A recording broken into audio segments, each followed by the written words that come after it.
Bismillahirrahmanirrahim. Assalamualaikum warahmatullahi wabarakatuh. Alhamdulillahirabbil alamin wa bihi nasta'inu ala umuri dunya waddin. Wassalatu wassalamu ala asrafil anbiya'i wa mursalin sayyidina wa maulana Muhammadin wa ala alihi wa sahbihi ajma'in, amma ba'd. Qala Allah Ta'ala fi kitabil karim, a'udzu billahi minasy syaithanir rajim. Bismillahirrahmanirrahim. Li ilafi Quraisy ilafihim rihlatas syita'i was-sayf falya'budu rabb hadzal bait alladzi at'amahum min ju'in wa amanahum min khawf. Wa qala aidan rabbi shrah li sadri wa yassir li amri wahlul 'uqdatam min lisani yafqahu qawli.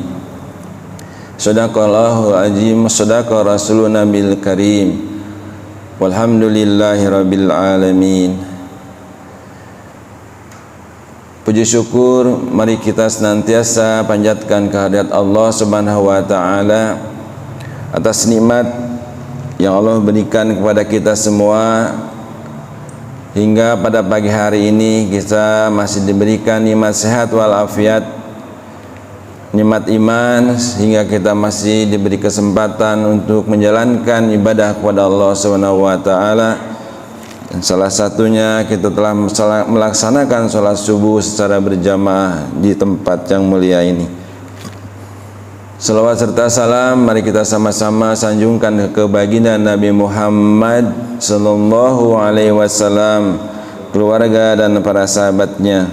Mudah-mudahan kita sebagai umatnya senantiasa dapat menjalankan sunnah-sunnahnya, dan kelak insyaallah kita mendapatkan syafaat di yaumil akhir.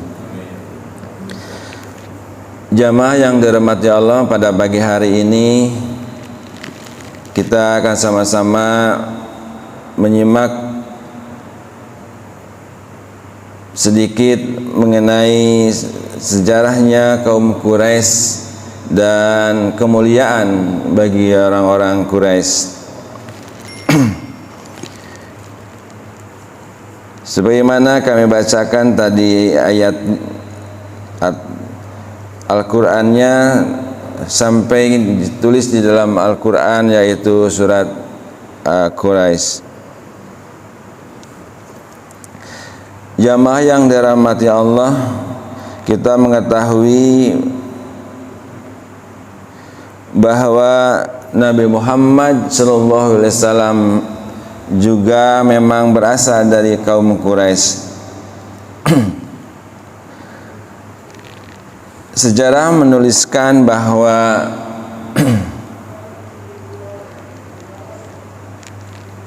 Nabi Muhammad SAW tidak terlepas dari dua surah di dalam Al-Quran, yaitu Al-Fil dan Al-Quraisy, yaitu surat 105 dan 106. Dua surat ini yang salah satunya saya bacakan tadi seakan menjadi satu. Coba kita perhatikan di awal kalimat ayat pertama surat Quraisy. Li ilafi Quraisy, karena budaya suku Quraisy. Hal ini menurut Ar-Razi dalam tafsir Mafatih Al-Ghaib memberi informasi bahwa Allah Subhanahu wa taala membinasakan tentara bergajah pada waktu itu. Dicatat di dalam surah Al-Fil adalah untuk membela dan menjamin keselamatan suku Quraisy, yang dari suku inilah pada generasi ke-12 Nabi Muhammad sallallahu alaihi wasallam dilahirkan. Kalau lebih jelasnya bahwa Nabi Muhammad sallallahu alaihi wasallam bin Abdullah bin Abdul Muthalib bin Hashim bin Abdi Manaf bin Qusay bin Kilab bin Murrah bin Ka'ab bin Lu'ay bin Ghalib bin Fir, atau yang disebut dengan Quraisy. Fir diberi gelar sebagai Quraisy karena kebiasaannya atau generasinya yang selalu mengumpulkan keluarga besarnya untuk melakukan suatu hal yang penting, terutama dalam mempertahankan kendali atas Ka'bah sebagai pusat peribadatan di Jazirah Arab. Menurut ahli bahasa, Quraisy berasal dari kata takurusi yang berarti berkumpul. Jamaah yang dirahmati Allah, di dalam sejarah politik Islam, suku Quraisy mendapat legitimasi kekuasaan pemerintahan pasca Nabi Muhammad SAW. Hal ini terdapat di dalam hadis Sahih Bukhari, Kitab Al-Manaqib, bab Manaqib Quraisy nomor 3239, dan Kitab Al-Ahkam bab Al-Umara min Quraisy nomor 6606, Musnad Ahmad bab hadis Muawiyah bin Abi Sufyan nomor 16249, dan Sunan Al-Darimi Kitab As-Sair bab Al-Imarah fi Quraisy nomor 2576. Meski demikian, melalui interpretasi maknawi versi Ibnu Khaldun, hadis tersebut dipahami bahwa kekuasaan pemerintahan itu harus dipegang oleh orang-orang yang memiliki kompetensi dan karakter seperti suku Quraisy pada zaman Nabi. Jamaah yang dirahmati Allah, mari kita coba sedikit mengetahui tentang tafsir Al-Quran terkait dengan surat Quraisy ini. Mengapa orang Quraisy begitu mulia? Barangkali dengan kita melihat surat Al-Quraisy ini mendapatkan hikmah di balik surat Quraisy ini.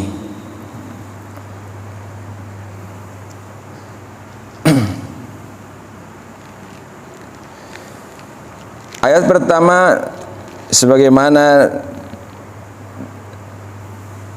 kita bacakan tadi, saya ulangi lagi, li ilafi Quraisy.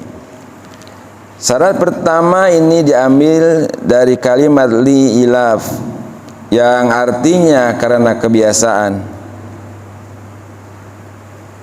Orang-orang Quraisy memelihara nama baik yang diambil dari kalimat Quraisy, sebab suku atau kabilah Quraisy itu termasuk kabilah yang paling mulia yang nantinya melahirkan Nabi Muhammad SAW.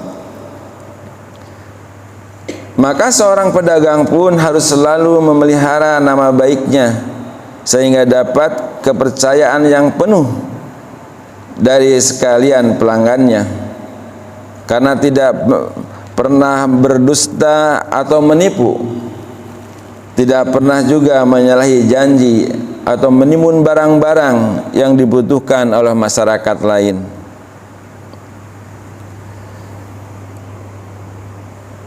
Di dalam mengadakan misi perdagangan keluar daerahnya, bahkan ke luar negeri untuk melebarkan daerah lingkungan perniagaannya, maka orang-orang Quraisy, syarat ini diambil dari kalimat rihlah yang artinya bepergian, Seorang pedagang tidak akan maju jika tidak mengadakan misi perdagangan keluar daerahnya. Orang-orang Quraisy memperhatikan situasi keadaan ini yang menguntungkan. Ia harus memperhatikan iklim, situasi, dan kondisi tempat di sekitarnya. Syarat ini juga diambil dari kalimat asyita'i wa as-saif, yang artinya pada musim dingin dan musim panas. Orang-orang Quraisy itu pun mengatur arah perniagaannya, di mana musim dingin mereka pergi ke sebelah selatan atau ke negeri Yaman, dan di musim panas mereka pergi ke daerah utara, yaitu ke negeri Sam. Mereka memperdagangkan barang-barang dari dua negeri ini untuk menghidupi keluarganya.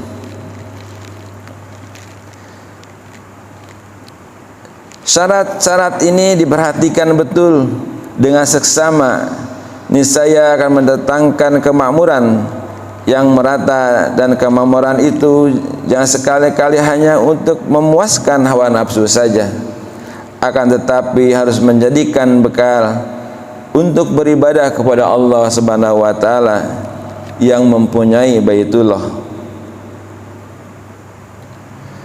dan digunakan juga untuk mensyukuri nikmat yang diberikan Allah kepada mereka, agar menghasilkan kesejahteraan, kecukupan sandang dan pangan, keamanan dari ketakutan, seperti diisyaratkan dalam kalimat yang telah memberi makanan kepada mereka untuk menghilangkan lapar dan mengamankan mereka dari ketakutan.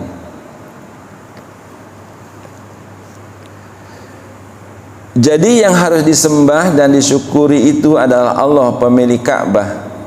Sebab di dekat Ka'bah itu ada satu macam ibadah yang tidak terdapat di kota lain, yaitu tawaf, di mana tawaf itu dilaksanakan di Baitullah. Jamaah yang dirahmati Allah, jika diperhatikan, syarat tawaf itu memang aneh sekali. Sebab menurut hukum alam, setiap benda yang mengelilingi benda lain lama-lama akan bertambah jauh dan terus berjauh.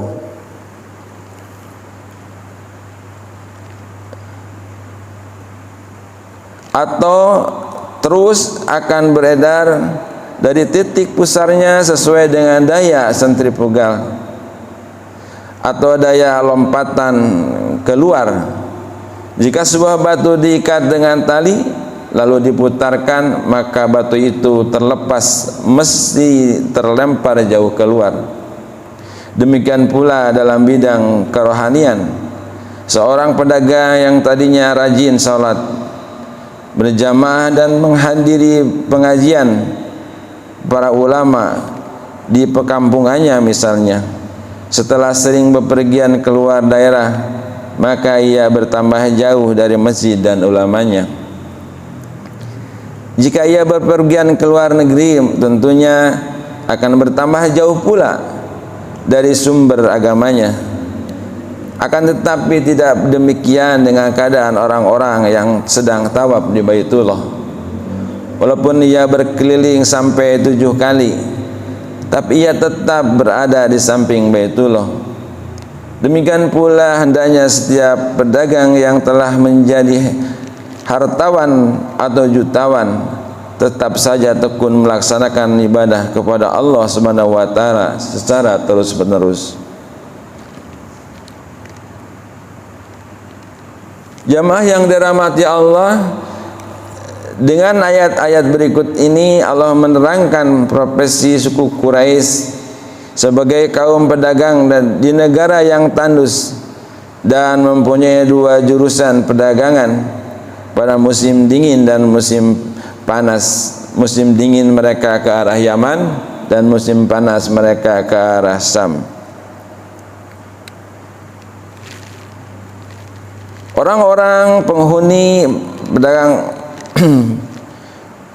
padang pasir yang tandus atau orang-orang Baduy di Mekah menghormati suku Quraisy karena mereka dipandang sebagai tetangga Baitullah, penduduk tanah suci yang berkhidmat untuk memelihara Ka'bah dan menjaga Ka'bah. Oleh karena itu suku Quraisy berada dalam keadaan aman sentosa, baik ketika mereka pergi maupun ketika pulang, walaupun banyak sekali terjadi perompakan atau begal di perjalanan selama berdagang. Karena rasa hormat kepada Baitullah itu merupakan suatu kekuatan jiwa dan berjiwa untuk memelihara keselamatan mereka dalam misi-misi perdagangannya, sehingga timbullah suatu kebiasaan dan kegemaran untuk berniaga yang menghasilkan banyak rezeki. Rasa hormat terhadap Baitullah yang memenuhi jiwa orang-orang Arab itulah kehendak Allah semata mereka melakukan hal tersebut. Lebih-lebih lagi ketika mereka melihat bagaimana Allah menghancurkan tentara gajah yang ingin meruntuhkan Ka'bah sebelum mereka sampai mendekatinya.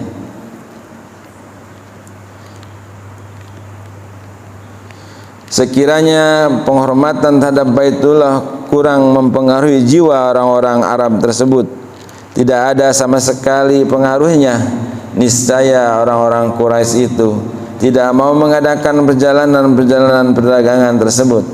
Maka dengan demikian akan berkuranglah sumber-sumber rezeki mereka, sebab negeri mereka bukanlah tanah yang subur. Jamaah yang dirahmati Allah, kalau kita memperhatikan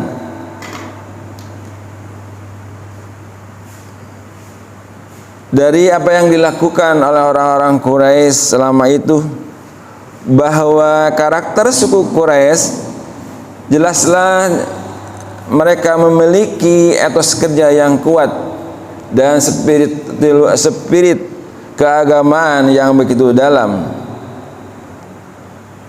Etos berdagang yang kuat terlihat dalam bekerja, yang selalu bekerja keras menempuh perjalanan musim dingin dan musim panas tersebut. Bisa dibayangkan seorang berdagang atau kelompok pergi ke Yaman dengan jarak yang hampir 1100 kilometer, bukan meter. Anggaplah itu adalah jarak Mekah dan Damaskus, ibu kota Sam. Juga lebih jauh lagi, yaitu 1669 kilometer.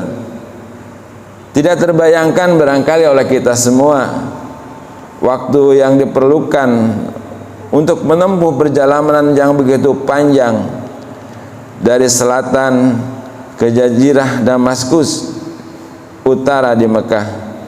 Hanya orang-orang yang bermental baja dan dapat menempuh jarak sangat jauh tersebut.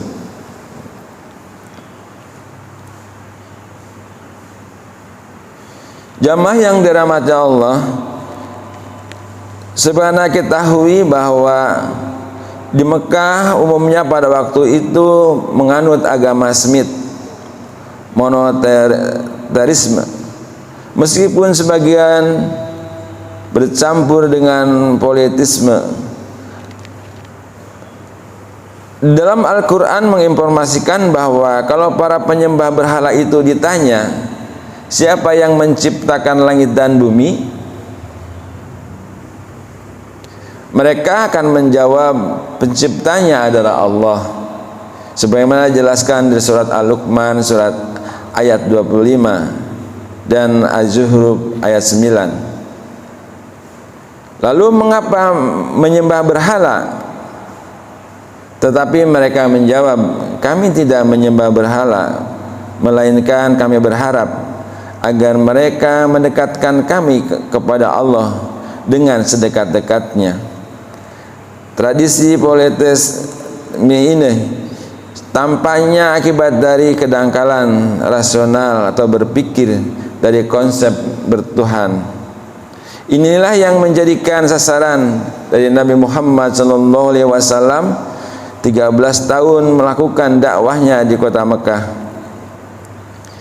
Nabi Muhammad melancarkan dakwah tauhid melalui berbagai cara dan berhasil menciptakan masyarakat Arab menjadi komunitas yang berakidah yang kuat.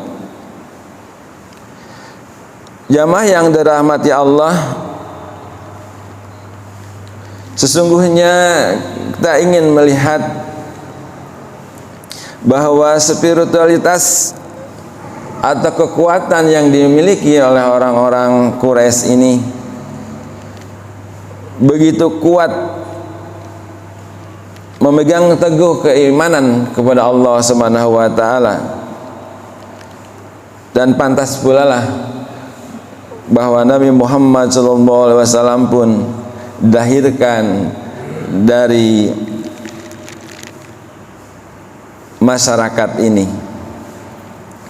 Kekuatan spiritual yang terus menjaga Ka'bah, meyakini betul bahwa kehidupan ini semuanya diatur Allah Subhanahu wa taala, dan mereka menyadari betul bahwa dia terus menjaga keselamatan dan keamanan dari Ka'bah ini. Dengan selalu mendekat kepada Ka'bah, mereka selalu melaksanakan tawaf setiap berada di dekat Ka'bah, menunjukkan juga keyakinannya bahwa apabila selalu mendekat kepada Allah Subhanahu wa taala, maka mereka akan selalu aman dan dikabul segala hajat-hajatnya.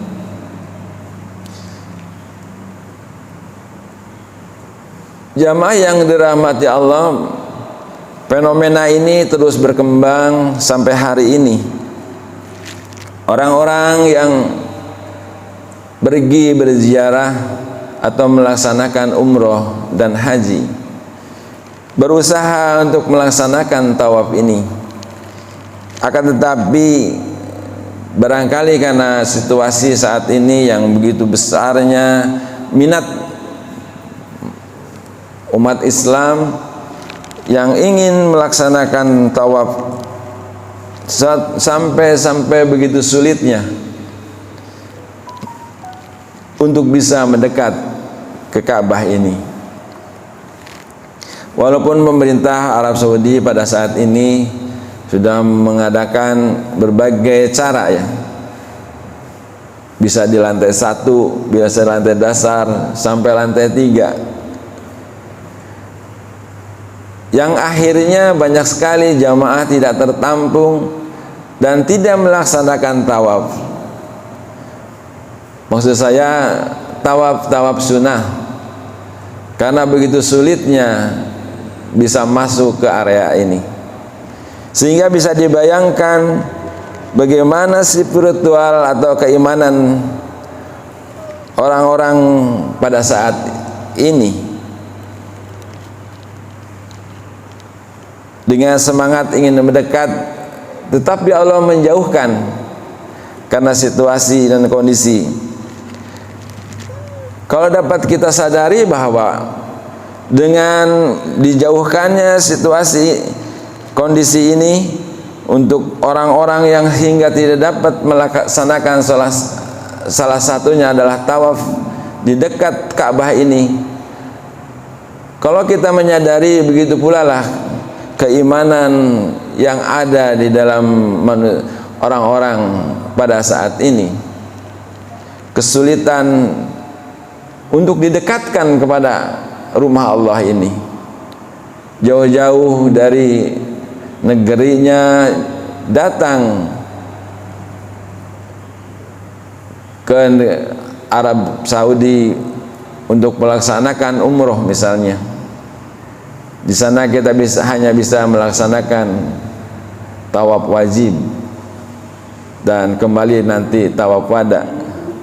Akan tetapi hari-hari tawaf yang seharusnya disunahkan setiap datang ke masjid haram itu untuk tawaf, menjadikan kita tidak bisa karena ditahan oleh askar atau tentara atau satpam lah, kita diusirnya untuk sholat di tempat lain.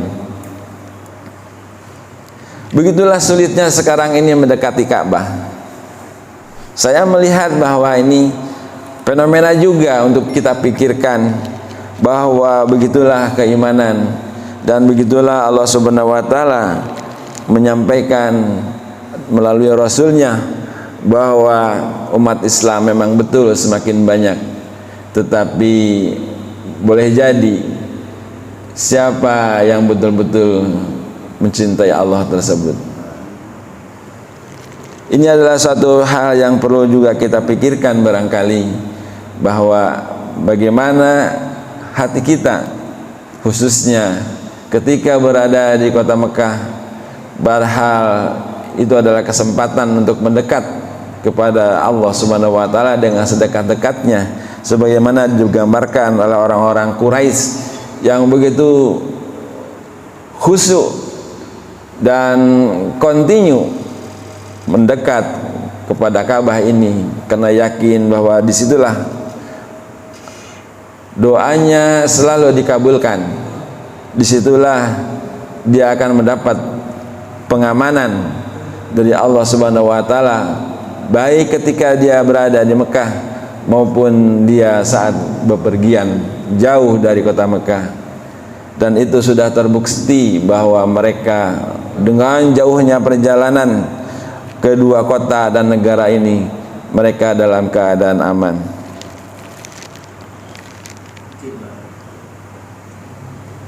Siap. Waalaikumsalam.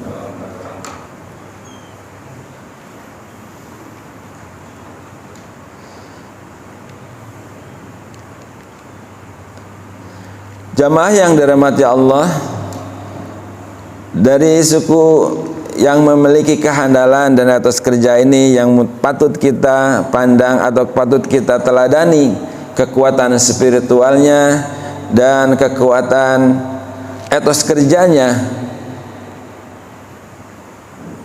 yang disampaikan pula oleh Rasulullah sallallahu alaihi wasallam, bahwa kekhalifahan setelah Nabi Muhammad sallallahu alaihi wasallam adalah milik orang-orang Quraisy.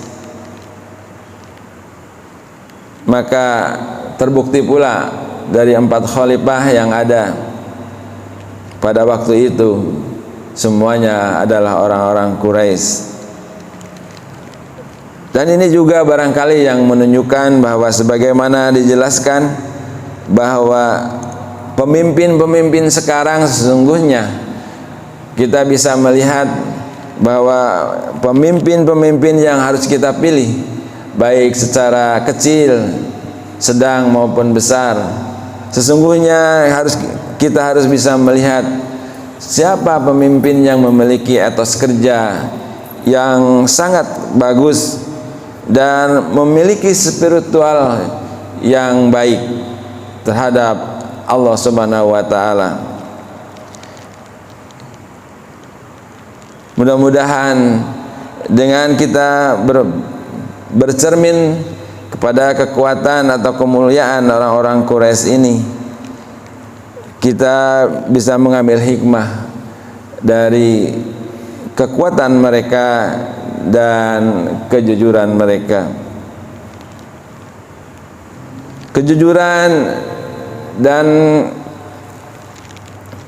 amanah yang hal ini juga dicontohkan oleh pribadi Nabi Muhammad SAW, sehingga tidak heran kalau usaha atau bisnisnya Rasulullah SAW begitu maju dan berkembang juga berhasil. Contoh-contoh ini barangkali yang menjadikan, mari kita jadikan inspirasi buat kita semua, bahwa apabila ingin maju dalam bisnisnya, maka saat ini sudah banyak cara bagaimana memperkenalkan produk kita. Tidak lagi harus jalan sendiri yang jauh ke negara lain, tapi begitu mudah dengan memviralkannya melalui media sosial. Oleh karena itu perlu juga kita menambah wawasan dan ilmu pengetahuan di bidang teknologi yang saat ini sudah berkembang begitu pesat, dan ini memudahkan di dalam kehidupan kita. Mudah-mudahan dengan kita berpikir yang terus berkembang dan cermat, berpikir untuk mencari jalan keluar dari secercah kehidupan yang terus menggeluti atau mendekat kepada diri kita, bahwa selama kita hidup maka persoalan akan selalu datang. Tetapi dengan persoalan-persoalan yang timbul itu, saat ini banyak sekali jalan-jalan yang dapat kita tempuh.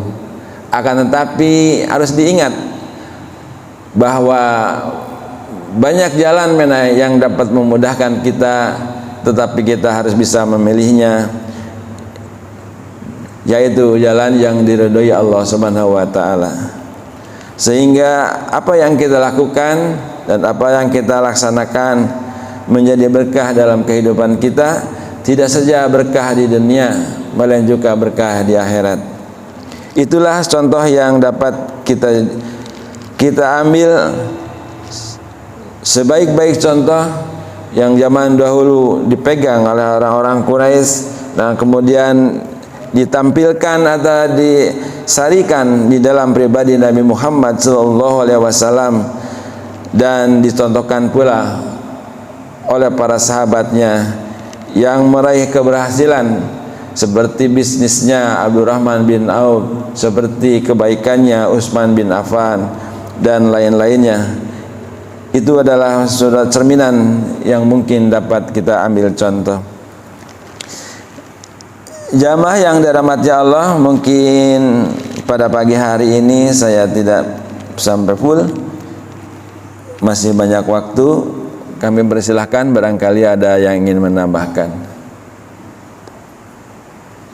Pak Jul biasanya sisi lain. Assalamualaikum warahmatullahi wabarakatuh. Waalaikumsalam warahmatullahi wabarakatuh. Mungkin ini pengalaman pribadi dan juga mungkin bagi yang lain juga yang pernah melaksanakan haji atau umroh. Pada saat kita mungkin berada di lantai 2 atau lantai 3, kita melihat kondisi orang yang sedang melaksanakan tawaf di bawah di lataran Ka'bah itu. Kadang kita melihatnya begitu padat, ya, begitu padatnya manusia jamaah yang sedang tawaf. Kadang-kadang kita mungkin mau ikut tawaf ini gimana ini gitu, ya. Tapi yakinlah bahwa dalam pelaksanaan ibadah tawaf tadi itu antara input dan output itu kadang seimbang. Jadi orang yang akan memulai kadang-kadang ada rasa gimana ini padat seperti ini, mulai untuk apa, khawatir tidak sempit padat itu, khawatir tidak ada tempat lah istilahnya kan. Jangan khawatir, karena pada saat orang ada yang memulai ratusan jemaah mulai tawaf, di situ juga akan ada yang mereka yang mengakhiri tawafnya gitu. Jadi kadang-kadang keseimbangan antara input dan output itu selalu ada. Jadi jangan usah khawatir. Ketika masuk aja untuk ibadah tawaf, karena di saat yang sama juga akan ada yang selesai tawaf. Jadi itu sekedar tambahan aja. Mungkin rasa khawatir. Kecuali beda situasi kondisinya pada saat mungkin tawaf ibadah haji ya, yang melaksanakan ibadah haji tawaf ibadah itu mungkin agak sedikit beda padatnya mungkin, apalagi pada saat sa'i itu. Itu aja mungkin yang tambahan. Assalamualaikum warahmatullahi wabarakatuh. Waalaikumsalam warahmatullahi wabarakatuh. Ya betul, memang kondisinya sebenarnya ukuran kita itu memang tadi kekuatan spiritual tadi, bahwa kalau kita ingin mendekat, sesungguhnya kan mereka 7 kali putaran. Setelah 7 mereka akan keluar gitu kan ya. Maka akan digantikan lagi dengan yang lainnya lagi gitu. Itu sebenarnya Allah Subhanahu wa taala secara tidak kita mengetahuinya, itu secara langsung seperti itu gitu. Cuman karena tadi merasa kita takut barangkali gitu kan ya, cemas melihatnya gitu. Maka kita bilang wah penuh gitu kan gitu. Sehingga kita tidak mau masuk ke area pelataran itu. Artinya kita memilih misalkan di lantai 1. Nah, akan tetapi sekarang ini memang fenomenanya agak sedikit beda. Jadi kalau kita masuk ke pelataran bawah itu tidak bisa rombongan apabila kita bukan tawaf wajib. Misalkan kita umroh kemudian tawaf wajib, kita pakai pakaian ihram. Nah, ketika pakai pakaian ihram, maka askar itu menyilahkan dia kalau bisa ke bawah gitu.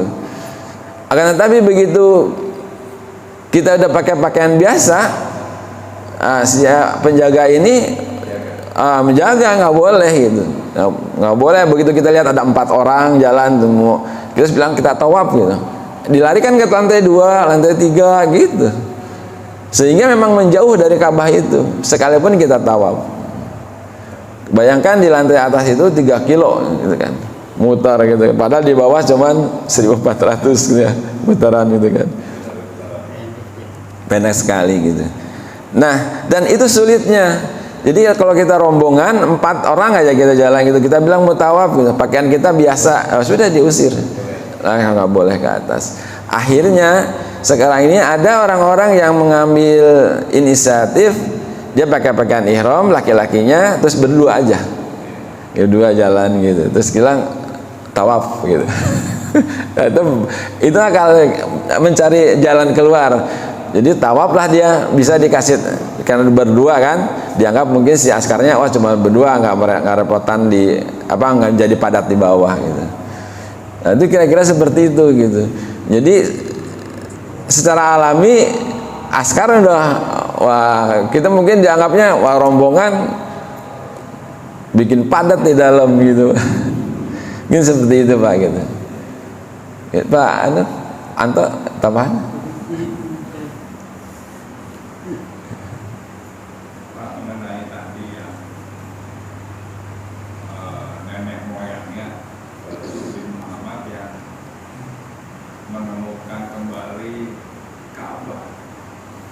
Itu ada pada turun yang keberapa ya?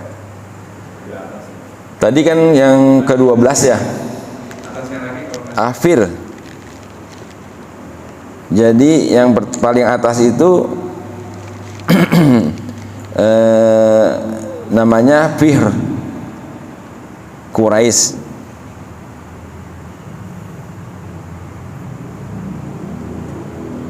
Jadi nenek ke-12. ya, jadi kan kalau kita sama-sama tahu Ka'bah didirikan oleh Nabi Adam, dikubur, ketemu lagi oleh Nabi Ibrahim. dan dibangun kembali lalu dikubur lagi. Iya. Kalau nggak salah tuh ada ceritanya salah satu nenek moyangnya Rasulullah itu bermimpi.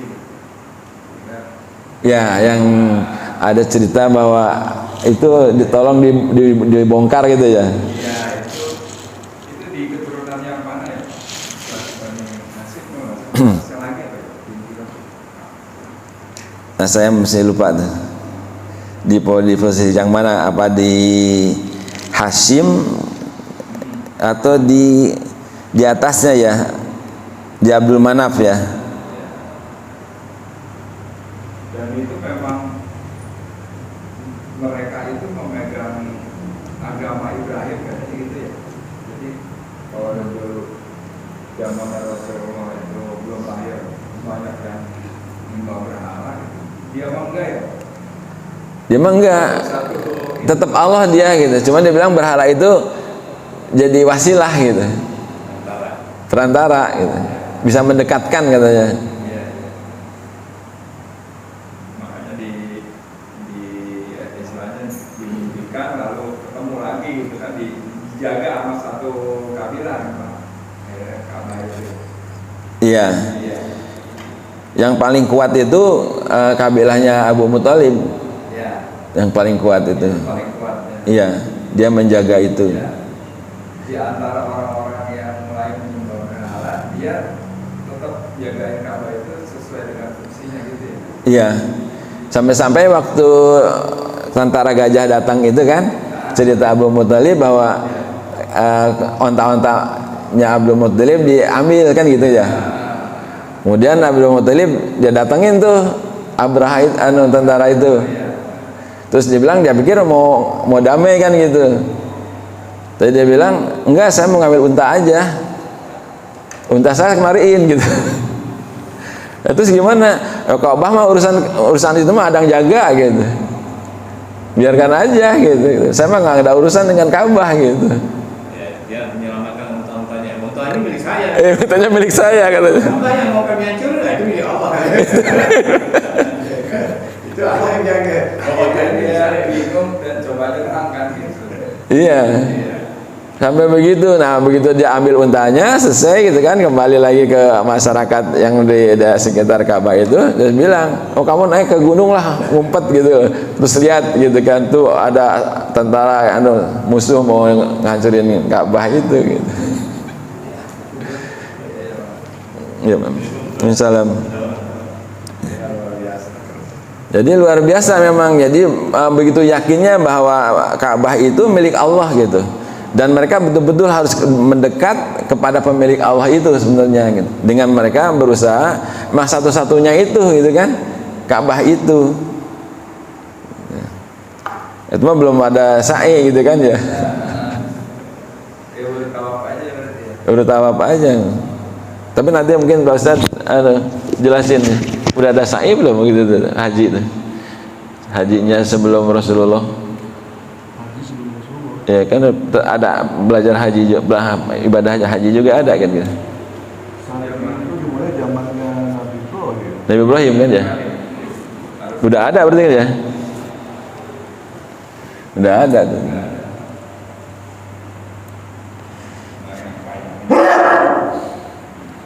Memang sudah cinta mereka gitu ya.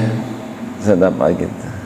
Kan sempat dulu ada rame gitu menyatakan bahwasanya yang bawa Islam kan Rasulullah. Berarti orang tuanya dulu termasuk yang itu menolak juga, ada yang ngomong begitu Pak. Ternyata kan enggak gitu.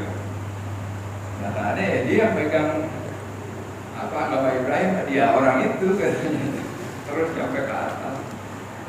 Jadi kalau dipertanyakan Siti Aminah gitu ya, keluarganya kafir dong gitu kan. Ternyata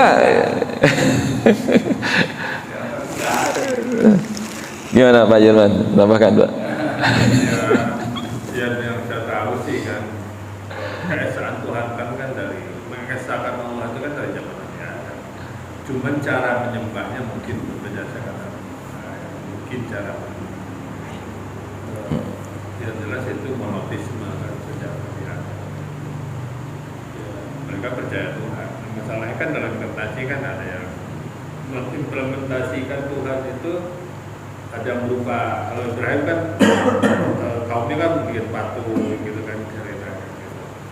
Nah, masalahnya kan sampai hari ini juga gitu. Ada orang yang mau Tuhan itu harus bisa dipegang, Tuhan itu mana kan gitu. Makanya waktu itu saya bilang sempat ini Tuhan itu apa ya, tanya ada Tuhan itu ada nggak wujud nggak? Di pertanyaan Pak Yuli. Itu apa bagiannya gimana gitu kan? Penggunaan bagian mana? Kan? Bukan harfiahnya bukan seperti itu kan? Sebenarnya itu dari Jamil Adam kan udah pada dasarnya semuanya itu. Cuman mungkin saya udah cara beribadah, cara menyembah yang kita kenalkan sholat itu kan baru di zaman Rasulullah ya. Dan saya sih melihatnya seperti itu. Nah, sebagian kaum kan banyak kan sejarah Tuhan itu harus bisa dipegang, dilihat kan gitu. Makanya kita hukum iman kita kan jelas. Ya kan, percaya dengan hal yang lain gitu. Itu yang rezeki kita ya. Iya, sebenarnya kekuasaan Allah itu ada, dengan memahami dia itu ciptaannya kan, memahami dia. Tapi ada yang sebagai cerita di zaman modern ini, pernah dengar cerita ini nggak, seorang orang di Mesir itu? Saya pernah cerita bagaimana dia bukan memplantasikan Allah, saya kasih saham. Dia bersembilan dengan buka usaha ya. ternak ayam, orang miskin dia. Nah, ayam akhirnya hanya terkumpul 90% lah. Ya udah, mereka sepakat 10%-nya saham Allah. Tapi ya bukan salam Allah hansing sebagai harfiah nih, Allah nih 10% nggak gitu kan. Artinya 10% itu semua bagian nanti disepakatkan Sebagai baik miskin, membangun klinik, nah itu ya. sudah diniatkan seperti itu gitu ya. Artinya apa? Allah itu ada ya dalam bentuk implementasi amalan-amalan itu ya untuk Allah. Yang butuh Allah kan kita. Dia begitu yakin gitu ya, begitu yakin bahwa dengan ridho Allah itu dia akan berkembang gitu kan. Mungkin dari zaman Adam itu ya itu saya percaya dengan implementasi cara beribadah itu. Itu kan masalah. Ya itu yakin dulu. Jadi dengan adanya tadi seperti berhala itu kan, itu yang disampaikan bahwa itu kedangkalan cara berpikir aja gitu kan. Dan dia pengen Allah itu gue yang lain, ya kembali ke hukum iman kita. Nggak percaya baik. Nah, sekarang banyak orang yang ateis juga, sesuatu hidupnya udah mati selesai kan gitu. Nggak mau tanya juga. Nggak ada hidup setelah mati itu masih banyak di zaman modern juga. Ya ini jangankan itu. Pak Sirat mantan ketua PBNU sebelum oleh ini Sirat itu. Saya akil ya. Siapa bilang Allah itu ada? Pernah kan ada di saya. Nah itu tadi kalau kita bilang ada kan jadi kafir kita. Tapi bagi orang yang tidak memahami menjadi lemah imannya. Oh nyembah yang nggak ada. Ya kan tipis banget itu. Iya sampai pusing tuh dengar anak seakil serot itu yang saya diciptakan dari ada tidak ada, menyembah yang ada jadi nggak ada itu. Pusing. Perlu pemahaman keagamaannya kembali ke dari ada jadi tidak ada, jadi ada lagi kan susah gitu caranya gimana itu. Orang kan sebab kita tuh sebelumnya dari tidak yang ada kemudian jadi ada, kemarin nggak ada, kembali tidak ada lagi. Tidak ada lagi. Terus itu ada lagi. Jadi itu kan Nggak mungkin sesuatu yang ada yang mengadakan tidak dari yang tiada. oh iya, ya pemahaman kita kan itu pasti ada yang mengadakan. iya. Karpe kan. Mana Tan? Nambah Tan? Menambah? Cukup. Baiklah, itu saja yang dapat kita sampaikan pada pagi hari ini. Mudah-mudahan pembahasan ini menjadikan tambahan pengetahuan dan juga tambahan menambah keimanan dan keyakinan kita bahwa mari selalu kita berdekat kepada Allah Subhanahu wa taala agar apa yang kita rencanakan, kita inginkan mendapatkan kabulnya dari Allah Subhanahu wa taala. Mari kita tutup dengan doa kafaratul majelis. Subhanakallahumma wa hamdika asyhadu an la ilaha illa anta astaghfiruka wa atubu ilaik. Billahi taufiq wal hidayah. Assalamualaikum warahmatullahi wabarakatuh.